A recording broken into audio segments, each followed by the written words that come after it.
So this is a kickoff to our 16th FDC. This FDC is being done in partnership with Penguin, and lots of our authors and one of the editors, the experts who will be joining this session are either with Penguin or have been published by Penguin. In some cases, of course, it's published by Penguin amongst others. There was a brand called Duckbill that Penguin acquired. So a lot of these authors are actually published under that imprint, but it's in Penguin imprint now.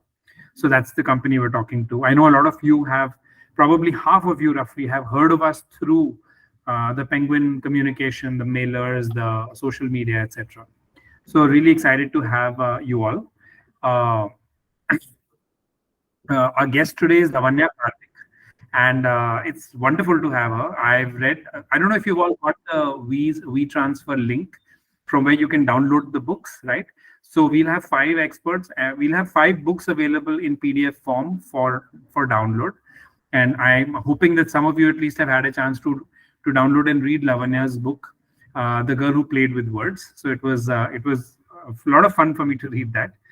But let me do the formal intro, and then Lavanya will do the non-formal intro. So Lavanya Karthik is an award-winning author and illustrator of over 30 books for children. Her books have traveled the world and they've been translated into many languages, while she regularly travels to schools and literature festivals across the country to meet her readers and share her love for books. She is the author of the acclaimed Dreamers series, as well as the creator of Ninja Nani, and a popular series of illustrated books for middle graders. And I did, of course, read her book. I read a couple of Ninja Nanis also on Amazon.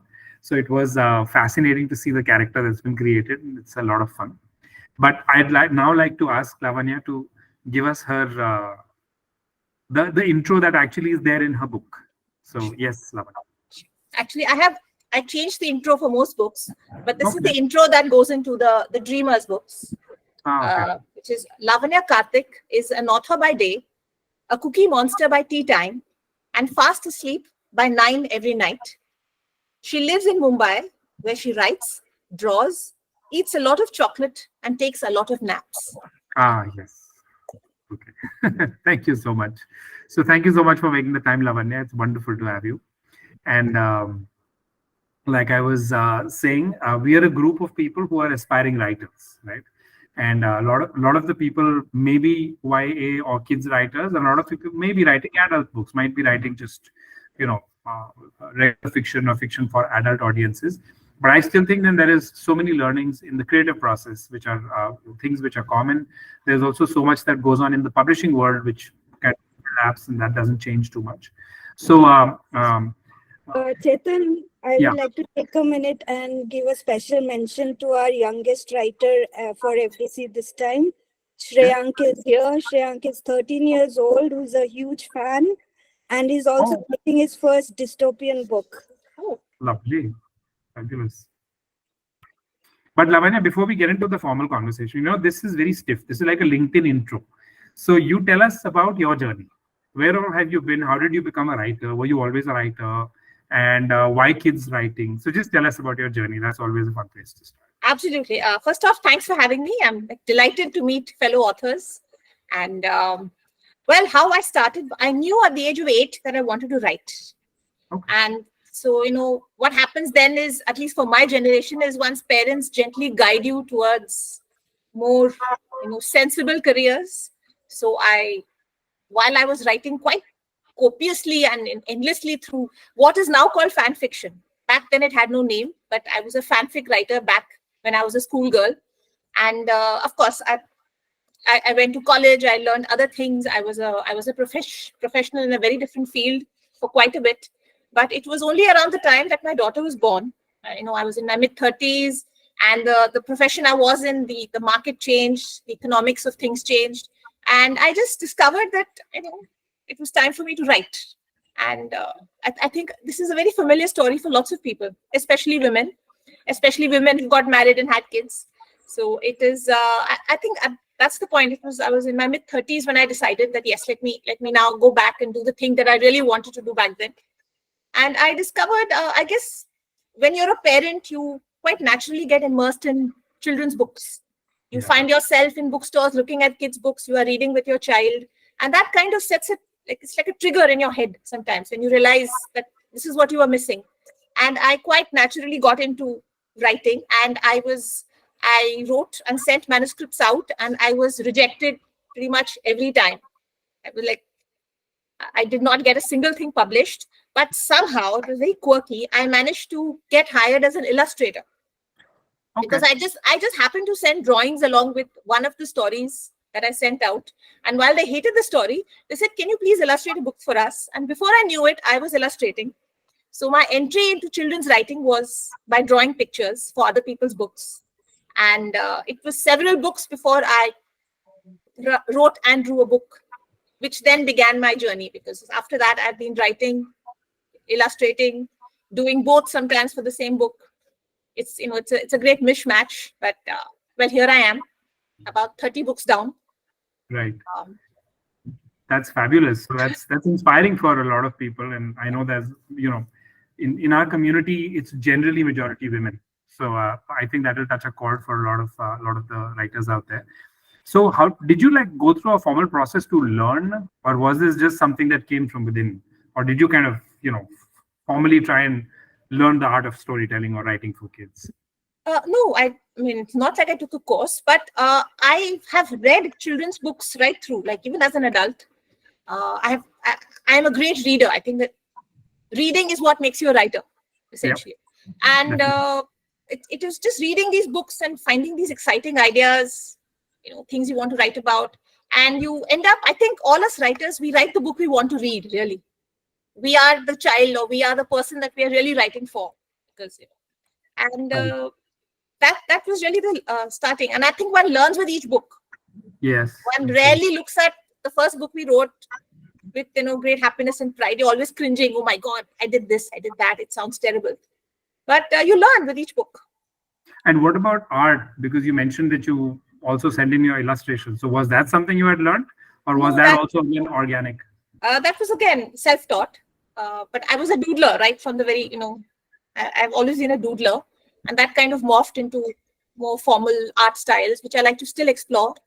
My Dreamer series, for instance, which I just mentioned, it explores a different art style with each book. Right, something that has to do with the subject of the person. These are biographies, picture book biographies, and the art style is linked in some way to the person I'm talking about. So each book has a very different art style, which is great fun because I get to explore and learn something as I go along. So the girl who played with words was Madhubani? No, that's not Madhubani. That is the art of this activist artist called Chitto Prasad Bhattacharya. Okay. His art is, he was one of the loudest voices talking about the Bengal famine, which is an important part of the book. And it is his art, you see, even, the ratings mutiny, his art is very iconic. You see it. And it is his art that I used to talk about Mahashweta Devi. Right. And then you do both fiction as well as non-fiction. So the Dreamer series is based on real people, real lives. So there is, the boy who wanted to fly, which is about J.R.D. Tata. And then there is, so there's lots and lots of different series in there, different stories in there. But then the Ninja Nani series is pure fiction. A lot of the other work seems to be, pure fiction, and it seems to be comedic almost. It seems to be funny in many ways. So, what came first? Was it fiction that led to non, or did you start with non-fiction, or how does that work out? Oh, fiction, of course. Fiction came first.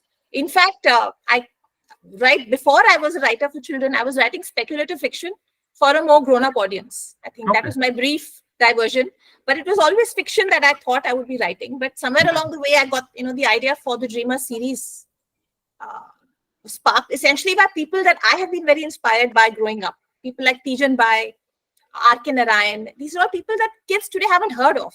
No one has heard of Tijan Bai, though she was big in the 90s when I was growing up. So I just thought this would be a great way to introduce these, less than mainstream people, personalities. Right. And she is still living, she's still performing.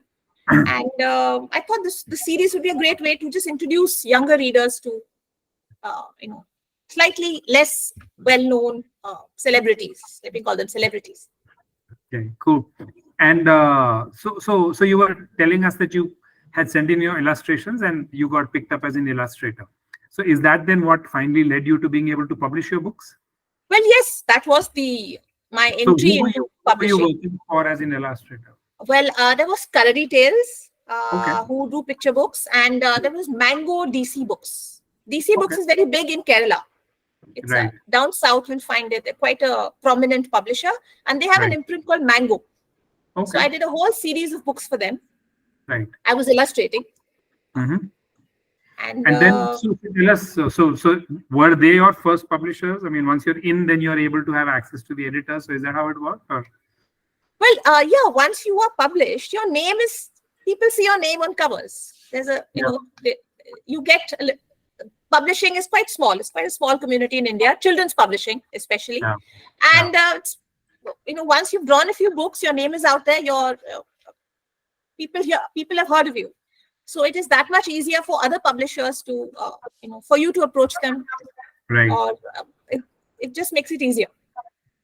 Okay. And but tell us about the first book. What was the first book? How did that get picked up? Was it in English? My first book, yeah. My first book was called, to get published. Yeah. You mean as an author? A book I As wrote an author. Yeah. It was a picture book, which is essentially it's about 24 pages. It's got illustrations on every page. It's very simple text for children at the age of 3 and 4 to understand. So that was my first book. It was with Pratham Books. They are a publisher, Pratham, and I still work with them. I mean, they are excellent. Yeah. And Pratham Books was my first publisher, and I illustrated and wrote the book that I sent to them. But Pratham is more of educational, isn't it? Or is it Not also? at all. It's not educational, but they are fairly well known in schools, but they aren't educational. I think they do a very wide variety of excellent books. Okay. All right. And so from there, then it started. And when did Penguin happen, or were you also coming in from another imprint that got acquired, or how did that work?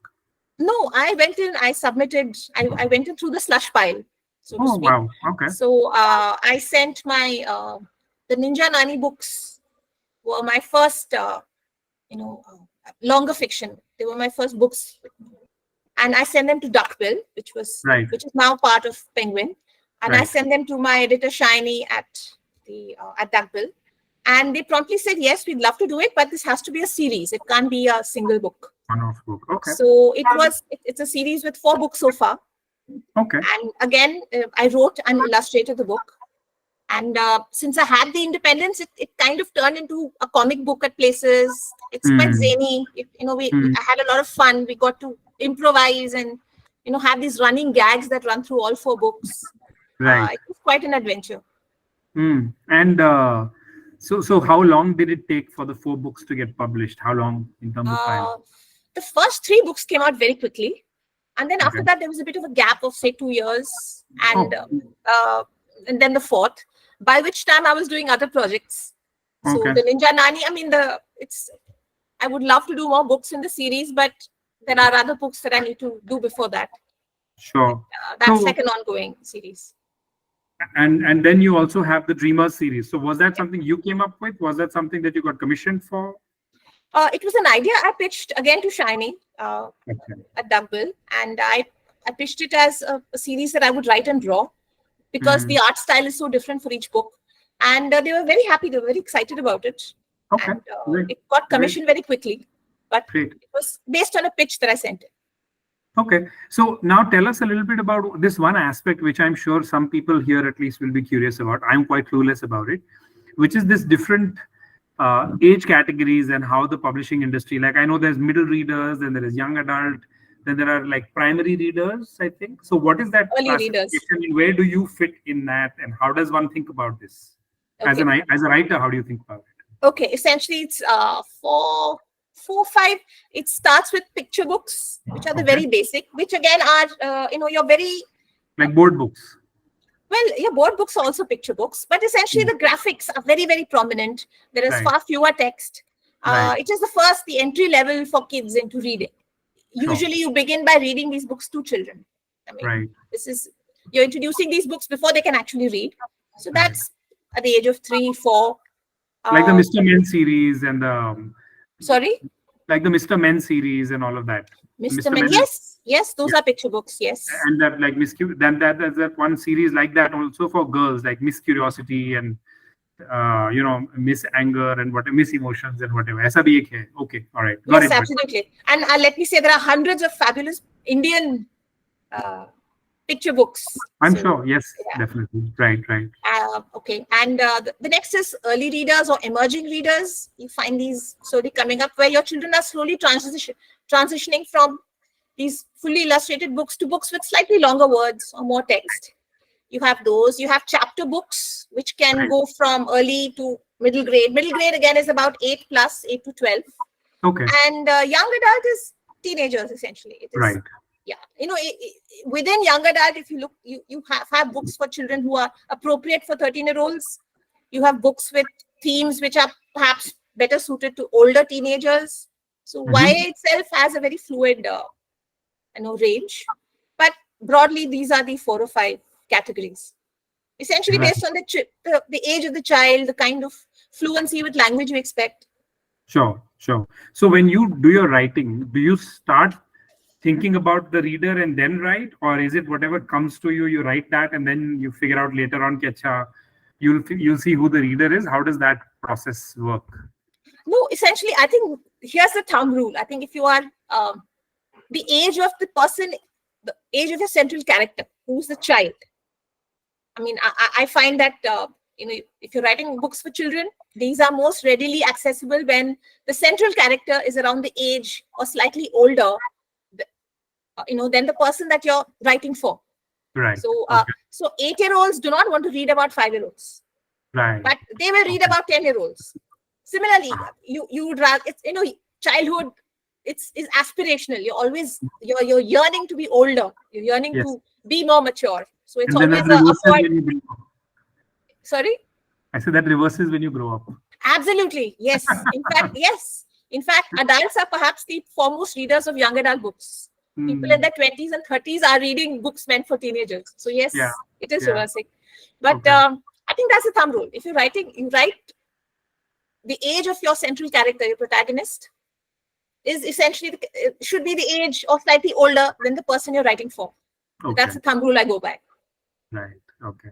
And but my question was also, when you write, do you think of the writer first, or does the story come to you on its own? You write what the story is, and then the publisher figures out, okay, is this middle grade, is this primary, is this YA, or do you start by thinking, okay, I'm writing for middle grade? How does that work? No, I would say I would start with deciding which grade it is for, because I think the way you write the book also changes. The nature Right. of the voice of the character changes. Right. The kind of themes you want to explore, the kind of situations you might want to put your the character through will all change. So I think Right. it's essential for you to know right away what you're writing. Right. For instance, right now the book I'm working on it's a murder mystery, and it's also middle grade. So Okay. the way you write a murder mystery for a 8-year-old or for a 10-year-old to read is very different from how it would be if you were writing for, say, young adults or for adults, for grown-ups. Sure. So that kind of decides the whole book. The voice of your character, Right. that decides. So yes, I think from the get-go, you do need to know what age you're writing for. Right. So you brought up an interesting point when you were talking about your stories, and like your character is Ninja Nani, right? Now Ninja Nani is very, very Indian, and I love that. But when you go into bookstores or when you look at like what popular, especially in urban scenarios, what kids are reading, like I remember when we were kids, there used to be Tinkle, there used to be Champak, there used to be so much of kids writing. So, and it was an alternative, it was mainstream, right? It was. Every kid used to read that stuff. Along with that, we read Archie comics, and along with that, we would read, I would read Commandos, and, everyone would read whatever they were reading. So, is that system, or is that kind of, milieu still out there for kids to be able to choose to read, more Indian characters, or has it been taken over by Marvel and DC? Because, or whoever, Harry Potter? Yeah, well, I think that's still the case. I think bookstores essentially do tend to favor your more Western publishers, your Wimpy Kids and Captain Underpants. Yeah. There's far less shelf space given to Indian writers. But I also think that's changing. For instance, you will now find, you will go to a crossword and you will find far more Indian writers. So I think that's a changing. It is slowly changing. Right. And I like to think that it should, because there is so much that is Indians are creative in every single field, not just in India but even worldwide. So why should we then only have writing, and why should our kids be reading writing only coming from abroad when there is so much original writing that comes out of India, which is so great? So I don't know whether it's the storytelling, I don't know whether it's just the charm of it being more Western, but like in the next few weeks we have Anushka Ravishankar, we have Deepak Dalal, we have Sayoni, of course, who's the publisher, then we have Devika Rangachari, and these are all authors who are well established, well respected, very popular in amongst Indian schools, kids, readers. So of course, and we have you. So but I still wonder why it is that if you really go and ask somebody who is not like maybe a parent of avid readers, but just somebody off the street, invariably two names turn up, right? Ruskin Bond and Sudha Murthy, right? Or naam nahi aate hai. You don't, if you ask for a third Indian author's name, it seems people will have to struggle, or it seems to be not as mainstream as, let's say, Chetan Bhagat or Amish Tripathi. So there seems to be some gap there, and I'm wondering if it's marketing or if it's just that kids gravitate more because of television, because of all the other influences to Western stuff. So I'm just wondering why, and I'm trying to figure out why this is, and what can one do about this? I mean, of course, I'd love for everybody here to write books and pitch books about kids, and but what would it be? What would it take? What would it take? Well, for starters, I think finally Sudha Murthy and Ruskin Bond sell. I mean, the whole point of them being the forefront of marketing is because they do sell. Yeah. So I think what we can do as authors is just write more, write better, and get our books out onto shelves. I think that's it. I think they get too much flack for being as famous as they are, but there is a reason. Their books sell. I think they strike a chord with readers. Right. And in both cases, it should also be said that the primary book buyers in India are not kids. It's parents. Yeah. It's parents deciding what children are reading. And for us, I mean, these are both authors who strike a great deal of nostalgia. Ruskin Bond, we've all grown up reading him. Yeah. I mean, I remember being obsessed with The Room on the Roof. I've read it like over 300 times by now. But yes, I mean, these we have grown up, and nostalgia is a powerful trigger for deciding the way we read or what we read. Right. Cool. All right. Great. So this is around the time when we start opening it up for questions for Q&A. So any questions that you have, folks, you can start popping them into the chat, and then we will keep taking them as you keep putting them on, and then we'll go from there. Yeah. While we are waiting for the questions to come in, I also did want to ask a couple of other questions of you, which are really about your role in taking the book to market. So you write the book, you give it to the publisher does all of this stuff. I know you go out and you talk to kids in schools, and you do a lot of that stuff. And I've seen it in my own school. The moment an author comes into a room and spends a little time with the children in a school, it completely changes the dynamic, and they'll immediately want to go and read your books. But that's obviously not scalable, right? You can only go to so many schools, and you can only do so many sessions in schools. So, but what is your involvement in marketing of your books, or do you also do a lot of other stuff, or do you really focus on the writing and the art and leave the rest of it to the publisher? Well, I have to say I am guilty of sort of doing most, just focusing more on the writing. Okay. But definitely, I think it's Penguin itself does a great deal when it comes to marketing our books. And they do take us out to schools. We are sent to, literature festivals. Those are slowly, schools themselves have started having their own lit weeks, book weeks and literature festivals. So it is again a very, every year there are more and more of these schools which invite authors. They want to know about our books. They would like to have our books on their shelves. So it's slowly transforming for the better. Otherwise, of course, there is marketing on social media. Sure. I, as a person who is not very good with that, I can't say, but you do see that that definitely there are authors who are making their presence felt on Instagram, on Twitter. I think all more power to them. Right. These are things I've never managed to do myself, but I do think you have to do. You need to be. There are all these various tools that you do need to use. Sure. To get your books out. Yeah. And I would think that for kids' books, so maybe it'll have to be a very different thing. But again, I think it's perfectly fine, and I think it's in many ways right that the author should worry about writing. You're an author, you're not a marketer, and you're already wearing two hats of being an author and an illustrator. Now you also land up becoming a marketer, then So I'm glad that you've got a great publisher like Penguin here. I'm gonna jump into the questions because there's quite a few that have come into the chat. So the first one is, how do you get into the character's shoes more realistically? And I guess that question is relevant also because you're writing as a 12-year-old or a 10-year-old, central character. Yeah, I think that's a fabulous question. And yeah, you need to remember who you were when you were 12.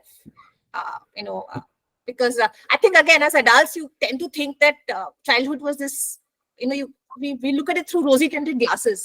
That it is this time of innocence and it was such a lovely time. But when you were a kid, when you were 10 and 12, it is the most difficult time of your life because you're struggling you have zero power, you are not in control of your life. It's a time when you're yearning to be older, smarter, tougher, stronger, whatever. So it's those are the things that really interest me in characters. Those aspects of your life, those less than likable facets of a character, and those are the things I try to harness. My own memories of being, bullied or just being this clumsy person in school, not being very popular. Those are the things I kind of try to, those are where my stories come from. Nice. Yeah. Okay, great. The next question is, do books for kids work without illustrations also? This is a big challenge I face when I try to create content aimed at younger audiences. Also because I can't draw to save my life. This is from Bharti. Okay. Well, firstly, you don't need to draw your own books, Bharti. There is because if your book is picked up by a publisher, the art is something that they would prefer to, to curate. They will find an illustrator that matches the style of the book. It is entirely. You need to just leave it to them. You don't need to send in your books with illustrations. And no, I don't think again that all books require. Illustrations, not at all. In fact, if you remember from the earlier, the illustrate, the Enid Blytons we used to read, they would have, very, very few illustrations. They were at best 1 per 15 pages. It was really the text that mattered. So I would say that it really depends on the kind of story, the kind of, the way you are using your words. I think you don't need to really, unless you're writing a picture book, for instance, which is for very, very young children, where you still need to have pictures because these are children who are not themselves reading; they're looking at the pictures. Right. So, other than that, I think I don't think we need to really think that illustrations are so critical. Okay, great. Next question is from Nandini. Hi, Nandini. Been a while. When writing novels for middle grade, what is the best approach for submitting to publishers? I think the Indian children's publishing field is remarkably easy to access because everyone has a website, everyone has a submission email, and all one has to do is follow the guidelines. Just if they expect a certain number of words in a certain font, in a certain format, you just need to follow the basic rules and send in your story. We are one of the few countries where you don't need an agent to approach a publisher. You can just send it in directly. So I would say just check the websites, look at the books they print, look at the other books that have been published by these publishers. So you get a feel for what they want in their content. And then you just send in your story and wait. Patience, I guess, is a one thing that we need to have because it does take a while. It does take a while for them to get back to you. Right. Great. Next question is, and you can pass the question if you don't want to take it, because it's not really about kids writing. It says, given the current scenario of publishing, how do you suggest we publish poetry through mainstream publishing houses? Okay. Poetry is, Again, are you talking of children's poetry? Writing, I can only talk about that because it needs to be of interest to the readers. Your publishers need to find this. I did mean for children, like poetry for children. Yeah. As I said, you just need to send in, just submit to publishers who you feel would be a good fit with the kind of book that you are, you're writing. You do need to send it in. And again, as I said, the children's writing space is, it's fluid right now. I think a lot of exciting books are coming out, including books in verse. I would say just, if you're already confident of how the book sounds to you, you should definitely send it out. Thank you so much. Then Supriya's got a general open question. Any important tips for writing a story for children? So you gave an important one saying, remember who you were when you were 12. But anything else? Any other suggestions? Sorry. Just important tips for writing a story for children. Hi, Lavanya. I'm a writer, but I write in different genres, but I haven't written for children, and I would really like to write. Okay. So I would like to understand the process, basically, how to write. Like, is there a certain formula or, a age group we keep in mind when we write, or how it is? I mean, I'm really confused here. No, definitely. I think there is an age group. You do need to think of the age of the person you're writing for. Like I said, there are these 4 or 5 age, broad groups that one has books for. So you need to find your book needs to, if it's too young, like I said, if your book is about a 5-year-old, 8-year-olds do not want to read it. You don't want to read it because the kind of story, the kind of situations a 5-year-old is going to find themselves in are not of any interest to an 8-year-old. So, and again, if your themes are extremely mature, these dark subjects, is that something you really want to put your 8 or a 10-year-old through or a 12-year-old through in a book? Is that what you want your readers to be reading? So you do need to keep that in mind. And I think the best way to kind of learn where your book falls is to just go to your nearest bookstore and look at what's on the shelves. I think that's the fastest way. Just look at what's on the shelves, what people are writing about. And that's the best way to just learn where your book fits, where your story fits. Other than that, I don't think it's any different from writing for adults. Thanks, Lavanya. Not at all.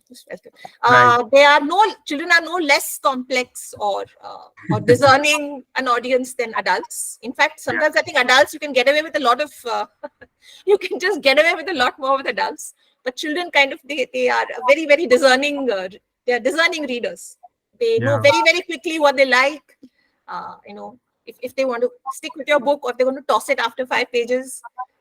So I would say, just as tough. Writing for kids is just as tough. Harder to please, I think. Mangesh has a question. Any specific genre today's young adult crowd prefers, like mystery or sci-fi or horror or drama? I think they are a very wide, very diverse audience. I think young adult readers today, teenagers read all kinds of stuff. And I wouldn't say there's one genre. You might find that all of these are extremely popular. But even realistic fiction, even non-fiction now, in fact, even historical fiction, you will find a lot of takers among teenagers. It's really how you write the book on and how you sort of address a theme or an issue that matters. But I would say there is no one genre I would pick out. I mean, mystery, horror are always popular, even among 8-year-olds. Even they like reading horror and absolutely, which is why we have the series Goosebumps, still popular today. Yeah. But I wouldn't sort of say that there's one genre that is more doing better. Not at all. The next question is, when writing a YA fiction, do the main characters need to be in the age range of 13 to 18? Can the plot be a blend of teenage and middle years characters? Like I said, if I am 16, I don't want to read about 12-year-olds. So I would say that you need to, if it's YA, it really depends on your book. But when you're writing YA, you're talking of older children. They're still children, but they're older. They have what they're thinking about, the aspirations are very different from 12-year-olds. So that has to be do need to think about that when you're writing. So I would say yes. I always think that your character needs to be within that age group to sort of strike a chord to be relatable to the reader. Sure. Next question is, how do you pace a story towards the reader's interests, preferably in longer books? Longer books. Any? I think pace again. Very slow books are difficult, even for grown-ups. Yeah. You do. I think it really, if it's a story, for instance, I like a very pacey book. I know, and finally, I always say that you are your primary reader. You're really writing the book that you want to read yourself. So it is you that really decides. I like books which are fast, which are tight. I like books with twists. I like books with unreliable narrators, and Right. I put that into the the books I write. I do like those these things in a book. Always, I think you need a pace that. I would say you need to pace it according, again, the readership of your book. If it is the kind of book you're writing, again, matters. Pace. You always want to have pace that is that is you want a book that's moving well, regardless of the age group or the So this type this of book question you're writing. this question is raising a question in my mind. For adults, there are these two very clear kind of genres. There is the swift, pacey, very racy storytelling, and then there is literary writing. And literary writing can be like very artsy and very smoldering, but it can also be very slow. And there is a reader for literary writing in adults. Is there anything called literary writing for children? Or I would say yes. Okay. There are some very, very lyrical books written about very different topics. I would say, let me think of The Lying Tender is a book that I just recently read, and the name of the writer escapes me. But it's about grief. It's about the loss of a parent. It's about the climate crisis. It's about wildlife. It's about this girl's relationship with sharks. you And think something like Little Prince will fit into that? sorry, the Little Prince. Probably. Is the Little Prince is not even really written for kids or anything. It is actually, you're right. it is one of those. It's like Charlotte's Web. It has transcended age groups, and it is just one of those classics that everybody reads. And I would say it's a book like Charlotte's Web then. Fair enough. Cool. That was my question. But next we come back to the list of questions here. Okay. So when making a pitch, what are the 3 things to keep in mind? Again, always check the website of the publisher you're writing to, because they might have very specific requirements. You introduce your book. You give them a quick summary of what your book is about, right? And again, you will find, if you just go to Google and look for query letters, you're going to find a lot of examples of good and bad examples of pitches. But essentially, what they want is a book. Okay, I think I'm talking of the actual letter that you're writing. But when it comes to pitches, I think a book that's interesting, you need to know that the publisher wants to. Since they receive hundreds of manuscripts, what they want to know is that as a writer, you've got a very clear idea of what your book is about, of who you're writing for, and of course, it's a good story and something that it's maybe slightly different from all the other books that that have come before you. I think those are the 3 aspects that you really want to keep in mind. Right. Okay, great. Vinitha has a question. Maybe you can share this list with us and we can put it in the WhatsApp group.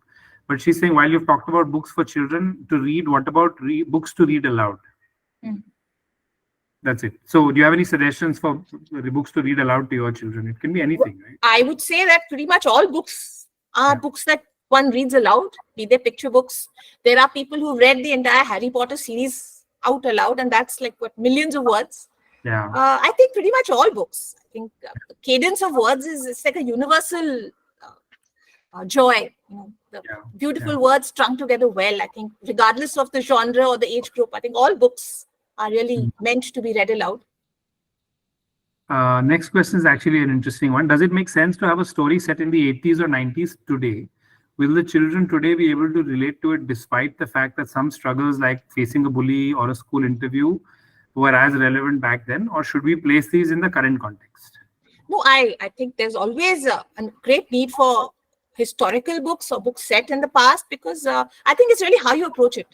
Because what is it you want to say finally? What is relevant about history? I mean, that's if there is something to be gained, like a I love historical fiction, and the book I'm currently writing is set in the time of the freedom struggle. So essentially, what is it that you want to say? I mean, there are some universal themes. Have those issues, have those problems ended with 1930 or 1947? Most likely not. So there is always, I mean, in general, all of us have something to learn from history. And I think it's something to keep in mind. Yeah, no, I'm sorry, didn't mean to interrupt, but I was just saying the examples we talked about, Charlotte's Web, Little Prince, these are books which transcend, time also and space also in some ways, because it's all over and they're set, in this obscure place. But I think underlying emotions, if you can connect with that emotion, if you can connect with the, relate to the problem or the issue at hand, then the context really becomes secondary. It just becomes a placeholder, sort of, no? Yeah.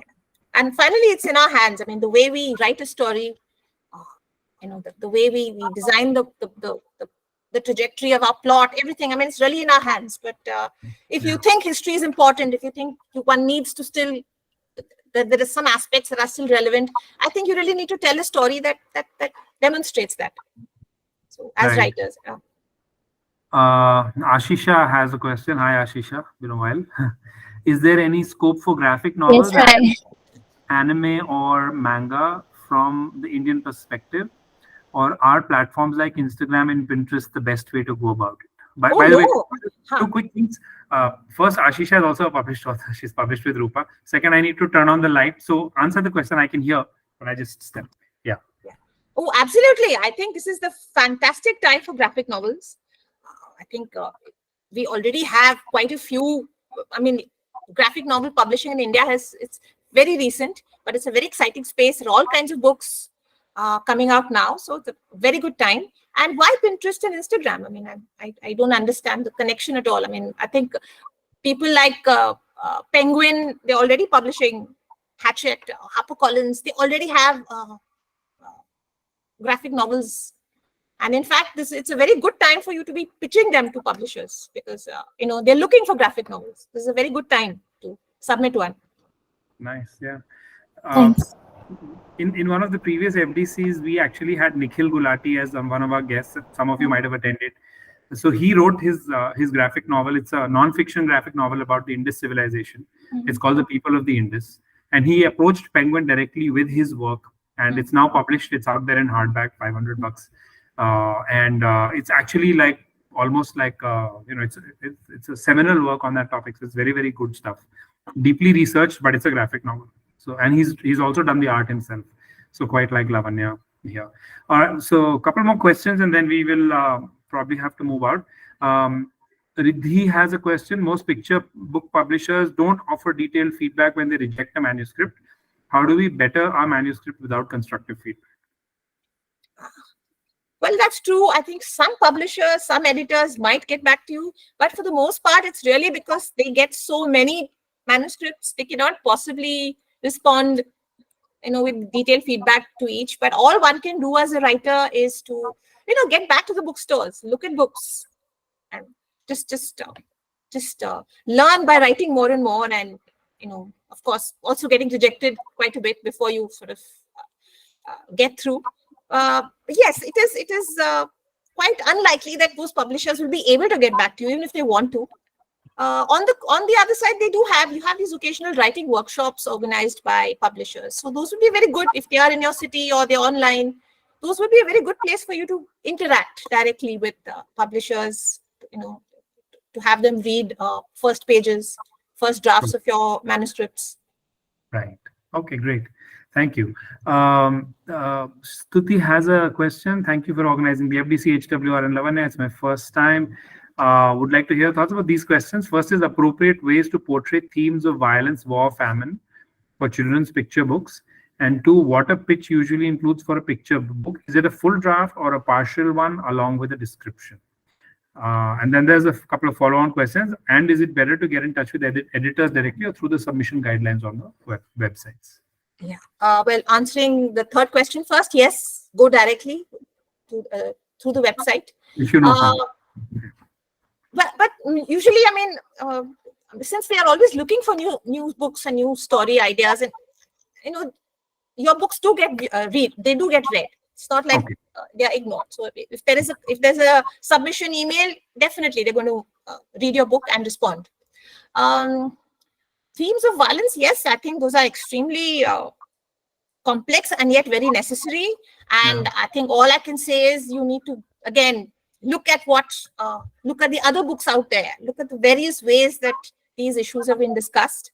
They are very necessary to talk about, I would say. Yeah. Even at the picture book level, there are these, our children are still, they may be young, but they are not unaware of the things happening around them. They're deeply aware of these issues of conflict, of violence, and a book that smartly and sensitively talks about these issues is definitely very necessary. I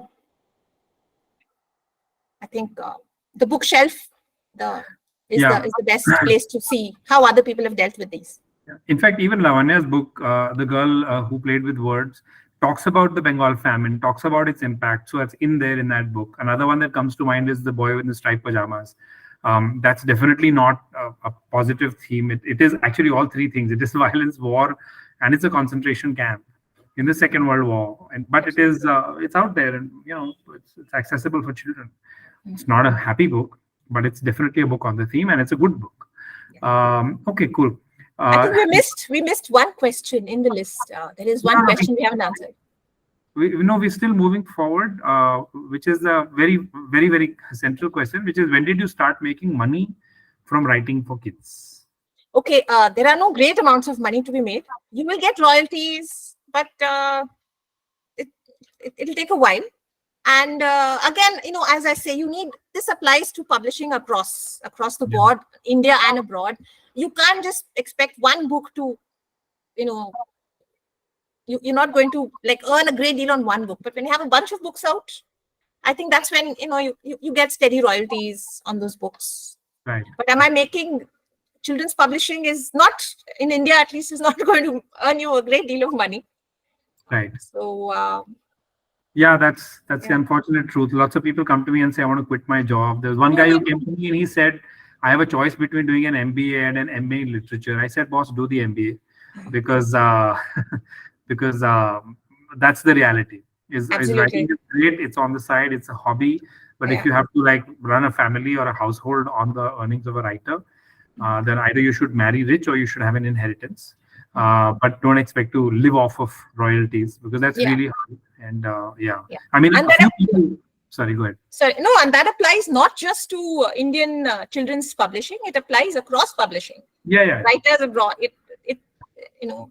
apart from a very small layer of the writers who are at the very top, the rest of no one is making that much money, to be very honest. So it is definitely you need to keep writing. You need to have more and more books out there. You need to look at various models. Some people are doing direct publishing on Amazon. You can do a hybrid. Publish in print as well as do a self-publishing. You need to work out your own model, what works for you best. Yeah. But keep the day job. Yeah, that's so when I was talking, I wasn't talking about kids publishing. I was talking about publishing in general and writing in general. Yeah. What should be a proportion? So I'm going to make this the last question, then we can chat a little bit more about FDC. But the last question is what should be the proportion? And what I'd like to do is, Deb, if you have the opportunity, if you can just copy the remaining questions, Lavanya, if you're okay with that, what we'll do is share the questions with you. And maybe you can just email the responses to us. I can do that, publish them in the WhatsApp group. So I don't want to just, not do the questions, and there are not that many left. But whatever there are, if you can just reply to them on email, we'll share them with the group. Okay. But this question, and again, it's an important one, is what should be the proportion of message/moral and whimsy in a good children's story? I would say 0% morals and messages and learning. I think when you're going to call it morals, I think zero. Do not take that approach. I think the best kinds of books, using whimsy or using all kinds of other ways, they can convey a message or convey an idea. But when you say a book must have a moral, what did you learn from the end? I think that is entirely the wrong approach to take. All right, great. Yeah. Great. Thank you so much. So, folks, especially for those who are in the FDC for the first time, we have about 5 minutes. So, other questions about the FDC? I rushed through it in the initial part about what we have to do. But are there any questions? Otherwise, I can take them now and we can talk about that. I have a question, if I can go first. Yes, go for it. Yeah. So my question is, we have the word tracker, but do we are we supposed to like record every?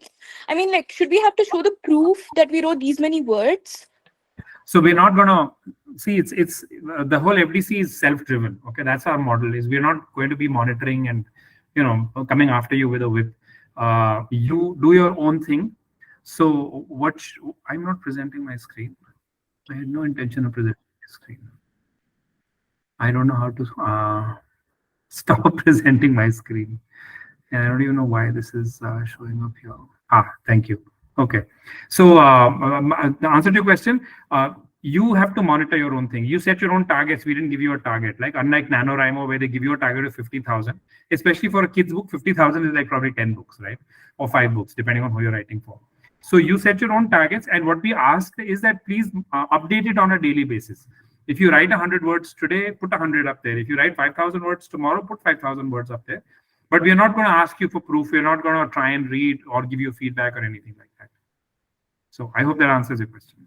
Thank you so much. So anyone else? Any other questions? No. So the word tracker is where you need to go in and you have to update it on a daily basis. We will meet again next Sunday. And when I come back on next Sunday, since we're starting today, there's nothing to monitor today, right? But next Sunday, we'll go back and we will cheer for all the people who've done a lot of writing. And hopefully the others who have maybe not been able to write as much will find some inspiration in the fact that other people are writing so much. You'll find good tips. You'll find stuff happening in the WhatsApp group. And that might egg you on and that might keep you motivated and pushing forward. So that's how it works. This is a fabulous group because we've had lots and lots of success. And in this particular FDC, we've got, I think, 90 something people now is what Dave told me last. So it's an amazingly large group. Normally we are at about 60, 70. So and we usually cap it at 100. So 90 something is awesome. People keep signing up, by the way, after that also. So you might have 100 by the time we meet again on next week. So yeah, that's how it works. And any other questions, you can always drop a message in the FDC group. We will reply to it there. And yeah, next, lots of people thanking you, Lavanya. Listening to Lavanya was pure delight, and thank you for the platform and all of that stuff. So yes, thank you again for making the time. And yeah, this is just the day one. We have 4 more Sundays. We will also talk a lot more about the publishing perspective, about the editing perspective, when we are with the editor who's going to be with us from Penguin again. And I think that is a whole other perspective, other lens. It's really the person who gets your manuscripts. And then she's able to, Sayoni, and she's able to give you a lot more information and insight about what happens on the other side, of the curtain. So it's very insightful to talk to them always. So we are at 52 people. So that's a lot of people. So again, thanks, Lavanya. Thanks, everybody. And I know I'm standing between you and the World Cup, so we can all go back to that. I heard some cheering, so maybe there is good news. Even I'm curious. So yeah. Thanks, everyone. See you again on at 5 o'clock next week, Sunday. Yeah. Thank you. Thanks for having me on, Chetan. Thank you so much. Thank you. And all the best to everyone with their writing.